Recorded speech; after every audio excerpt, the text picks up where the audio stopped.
Withdrawing money from Snapchat to your bank account is a straightforward process. Follow these steps to ensure a smooth transaction.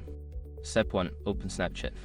Launch the Snapchat app on your mobile device and log into your account if you haven't already. Step 2. Access SnapCash. Swipe down on the camera screen to access your profile. Look for the SnapCash option, which is typically found in the Settings or Wallets section. Step 3. Link your bank account. If you haven't linked your bank account yet, follow the prompts to add your bank details. You will need to provide your account number and routing number to complete this step. Step 4. Select amount to withdraw. Once your bank account is linked, navigate to the SnapCash section again. Choose the amount of money you wish to withdraw from your SnapCash balance. Step 5. Confirm withdrawal. Review the withdrawal details and confirm the transaction. You should receive a notification once the money has been successfully transferred to your bank account. Make sure to check your bank account for the deposit after a few business days. If you encounter any issues, refer to Snapchat's Help Center for assistance.